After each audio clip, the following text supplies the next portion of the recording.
Saudara-saudara dikasih Tuhan, jumpa lagi dalam program satelit Saat Teduh 5 menit bersama saya.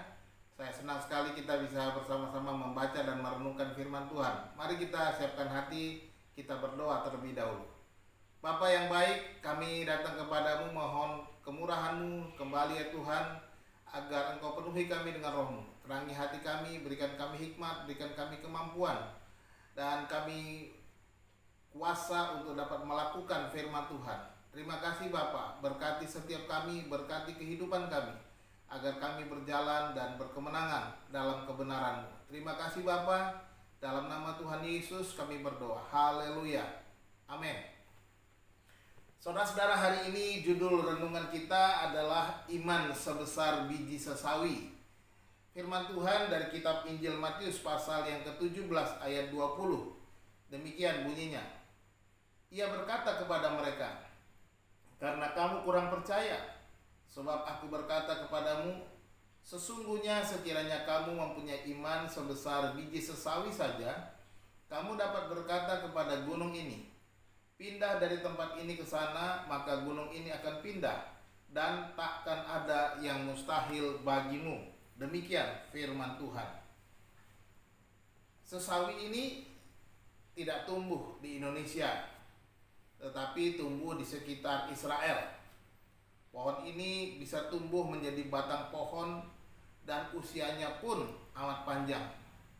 Perlu waktu bertahun-tahun juga untuk bisa berbuah. Nama latinnya adalah Brassica nigoa. Dalam bahasa Inggris disebut mustard seed. Tumbuhan ini merupakan jenis rempah-rempah. Dia juga bisa dibuat pasta atau menjadi minyak saat diperas bijinya.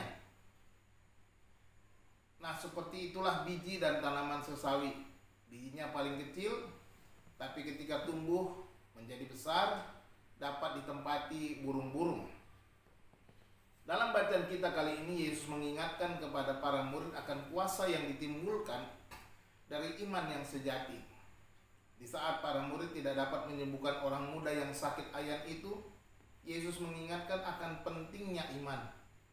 Bukan soal besarnya iman itu, namun iman yang sepenuhnya bergantung kepada Allah, di mana Yesus hanya membandingkannya dengan biji sesawi yang sangat kecil tetapi menghasilkan pohon yang besar.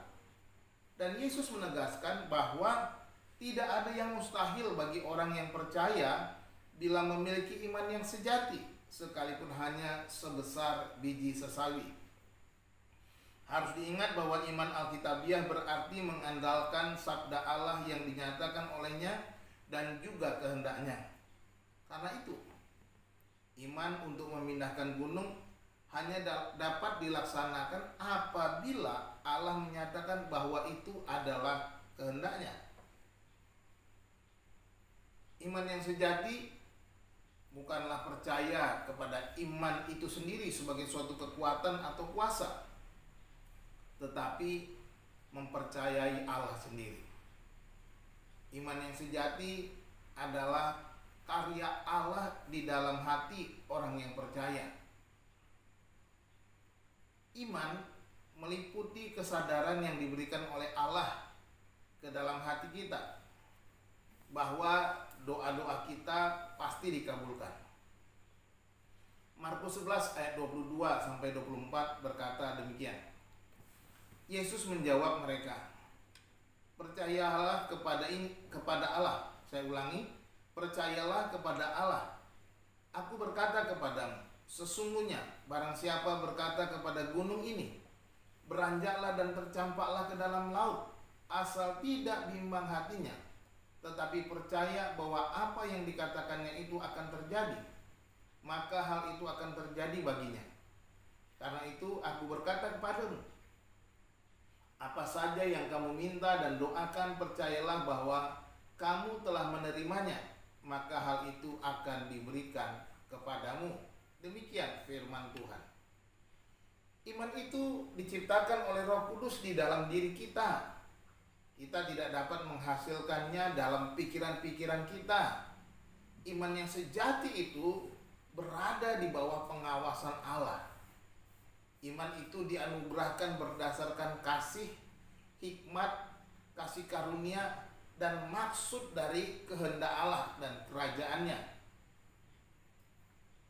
Iman itu dianugerahkan untuk melaksanakan kehendak Tuhan dan untuk mengungkapkan kasih-Nya kepada kita. Dan ini tidak boleh dipergunakan untuk kepentingan diri kita sendiri atau keinginan-keinginan kita. Itu bukanlah iman. Sehingga kita berkata dan bertindak seolah-olah hal-hal yang kita lakukan kita kerjakan dengan iman. Tetapi iman haruslah bergantung kepada Allah. Iman sebesar biji sesawi diperlukan bagi kita dalam setiap pergumulan kita, dalam setiap perjalanan kita, apapun yang kita hadapi. Saya percaya dengan iman kita, kita dapat melangkah, kita dapat mengalami mujizat-mujizat Tuhan. Selamat berjuang. Tuhan Yesus memberkati. Salam.